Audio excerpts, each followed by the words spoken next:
Di video sebelumnya itu terakhir kita bahas sirkuit Euler ya. Sirkuit Euler kan kemarin dari sirkuit ini S1 S2 sirkuit, tapi mereka bukan sirkuit Euler karena untuk S1 ada sisi-sisi yang tidak ada, S2 juga, S3 juga tidak ada. Nah, karena kalau kalian cari di graf G dan ternyata memang benar-benar tidak ada sirkuit Eulernya, maka graf G dikatakan tidak mempunyai sirkuit Euler dan sehingga disebut sebagai bukan graf Euler ya, karena dia tidak mempunyai sirkuit Euler. Nah, saya contohkan graf yang lain ya. Misalnya grafnya seperti ini. Jadi saya punya graf H seperti ini. Kemudian S itu adalah A, E1E, E2B, E3C, E4E, E5D, E6A. Nah, ini adalah suatu sirkuit dan dia juga sebuah sirkuit Euler karena apa? Semua sisinya E1, E2, E3, E4, E5, E6 masuk dalam sirkuit ini. Jadi memenuhi kriteria sirkuit Euler. Nah, karena graf H ini memuat minimal satu sirkuit Euler yaitu S, maka dikatakan graf H ini disebut sebagai graf Euler. Itu contoh sirkuit Euler. Nah, sekarang kita masuk ke jenis yang lain. Istilah yang lain ya. Yang berikutnya yang ke-7 adalah sikel Hamilton. Tentunya namanya sikel Hamilton. Berarti kita harus lihat sikel dulu ya. Tadi kan pada waktu kemarin kita bicarain sikel, itu kan ada contoh ini. Yang termasuk sikel adalah S1 dan S2. Yang ini S1 dan S2. Sedangkan S3 bukan sikel. Nah, maka yang dilihat yang S1 dan S2. Nah, sikel Hamilton itu adalah, kita lihat definisinya dulu. Sikel Hamilton adalah sebuah sikel di dalam graf G yang memuat semua titik graf G. Disebut sikel Hamilton. Jadi kalau tadi sirkuit Euler adalah sebuah sirkuit yang memuat sisinya, semua sisinya di dalam graf G. Nah, kalau sikel berarti sikel dulu di dalam graf G dan dia juga memuat semua titik di graf G, baru dikatakan sebagai sikel Hamilton. Kalau di dalam graf G itu memuat sikel Hamilton, maka dia disebut sebagai graf Hamilton ya. Kita lihat. Ini sikel ya. Nah, sekarang kita lihat apakah S1 merupakan sikel Hamilton. Kita lihat apakah semua titiknya ada di sini. Jadi tadi graf, kita lihat lagi ya, graf G itu ada 1, 2, 3, 4, 5, 6, 7. Ada 7 titik. Sedangkan di sini di S1 kita lihat ada berapa titik di sini? A, B, C, D, E. Hanya 5 titik. Berarti ada 2 titik yang tidak ada, yaitu F dan G. Maka dikatakan S1 bukan sikel Hamilton karena titik F dan G tidak ada. Kemudian kita lihat S2. S2 ada A, B, C, D, E, F. Titik G ada di sini. Sehingga dia juga bukan sikel Hamilton. Dia hanya sikel saja. Jadi dari S1 dan S2 bukan sikel Hamilton. Nah, kalian bisa cari lagi di dalam graf G sikel-sikel yang lain. Kemudian diselidiki apakah dia sikel Hamilton atau tidak. Kalau memang graf G tidak memuat sikel Hamilton, maka dikatakan graf G bukan graf Hamilton. Nah, sekarang kita contoh yang lain. Contoh graf yang lain, misalnya ini. Saya punya graf K seperti ini. Dari graf K ini saya buat sikel ya. A, E1, B, E2, C, E3, D, E4, A. Nah, ini suatu sikel. Jadi kita lihat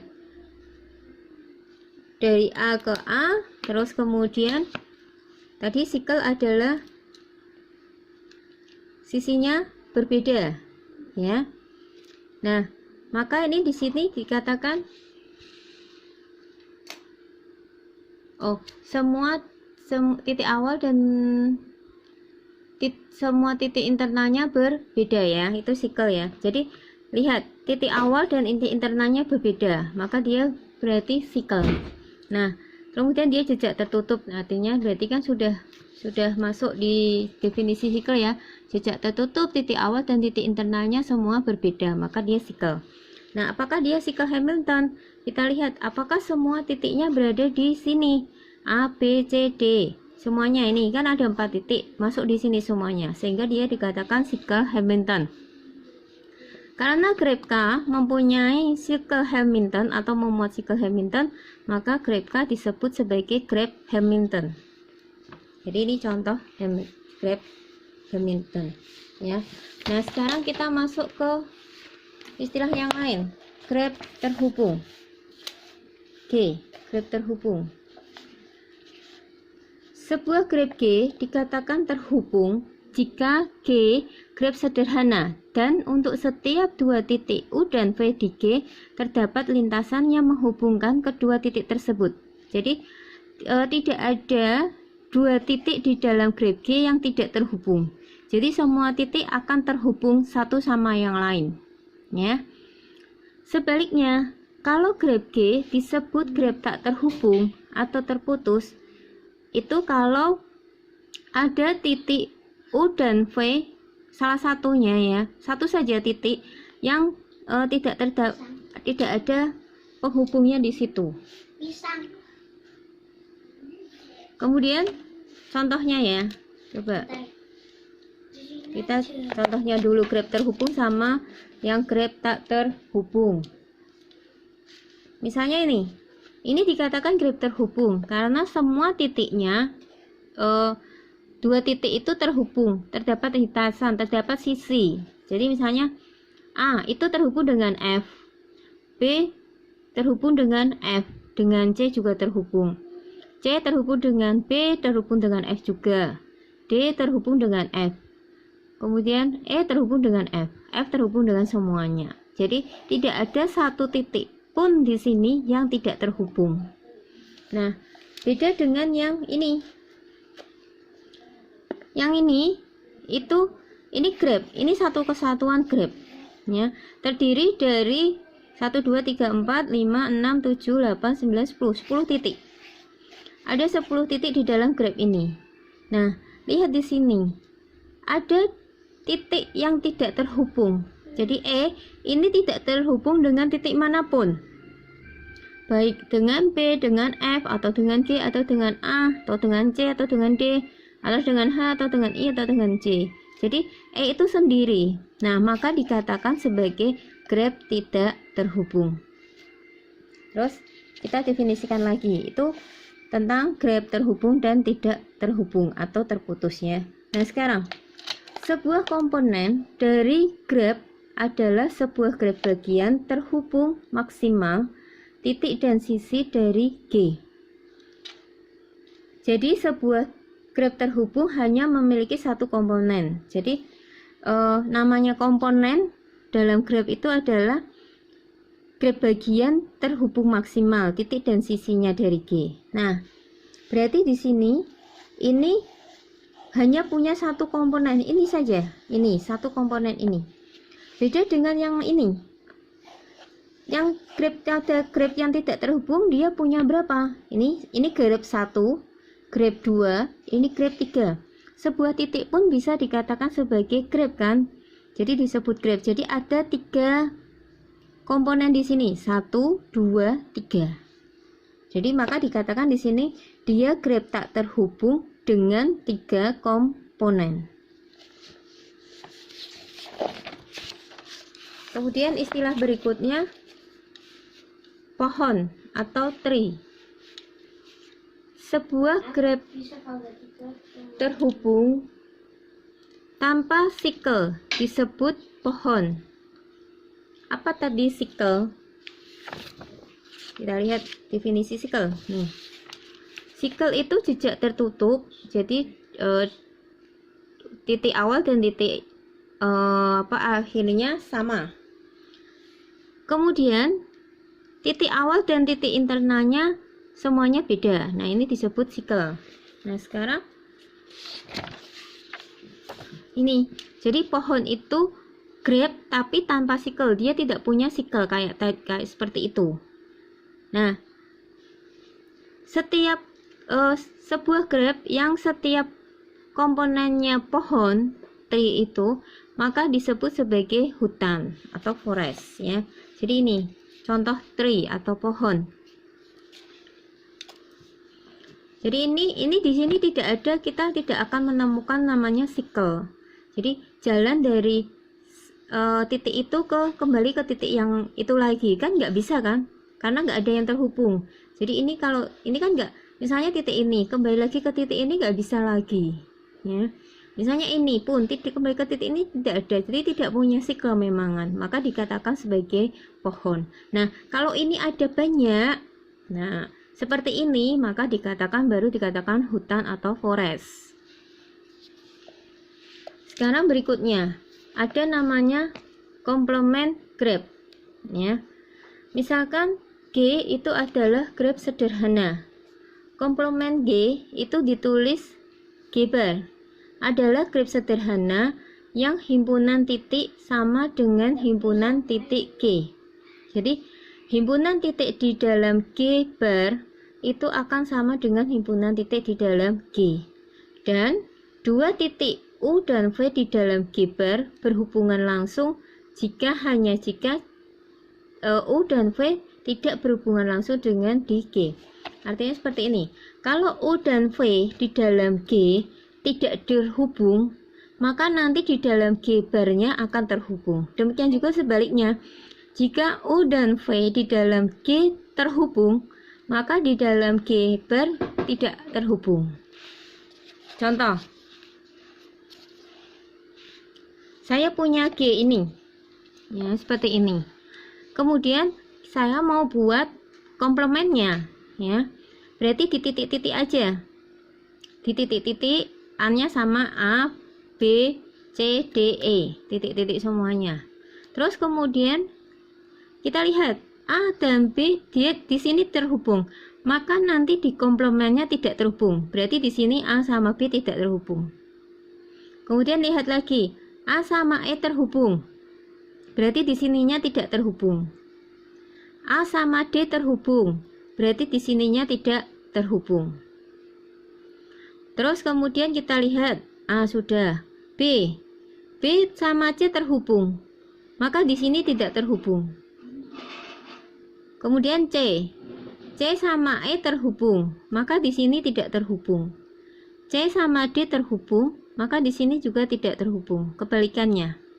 Kemudian yang D sama E terhubung, maka di sini juga tidak terhubung.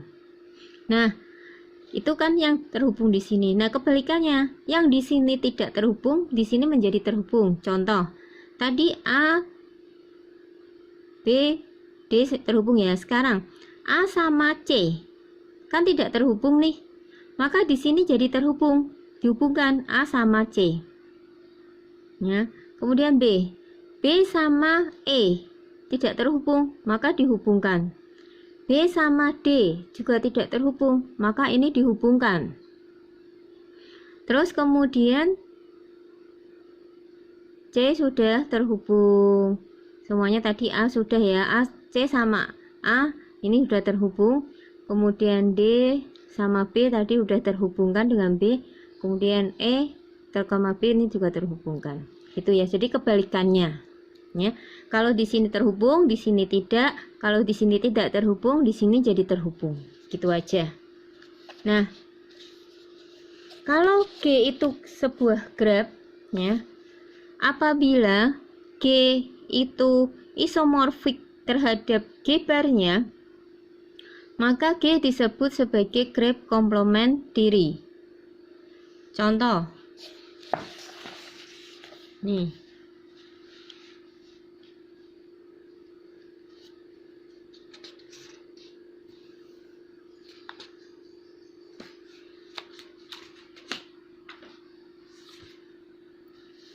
di sini ada grep G, ya.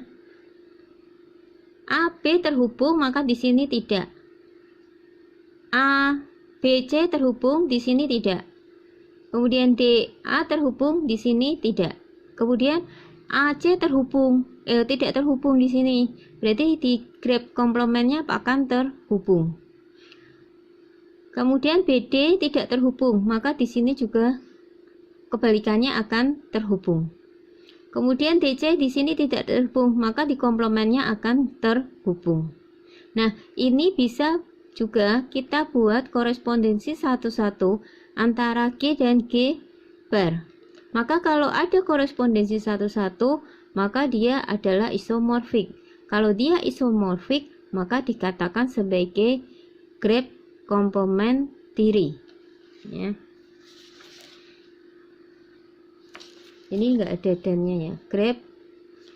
Grep G sama dengan grep komplementari. Nah, catatan di sini, jika G grep sederhana dengan n titik, maka G union G barnya adalah Kn. Jadi ini kalau digabung, nih, jadi misalnya ini ya, ini kan grep G-nya, kan gitu toh, grep G-nya. Terus kemudian ini G barnya, ini kita gabung, ini. Nah ini kan jadi K4 toh, ini karena titiknya ada 4 ya. Jadi grep komplit dengan 4 titik. Sama halnya dengan yang di sini. Nih, ini kalau kita gabung,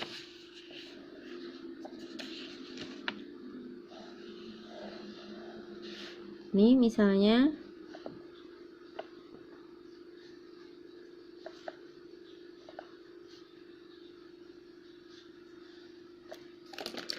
berwarna lain, ini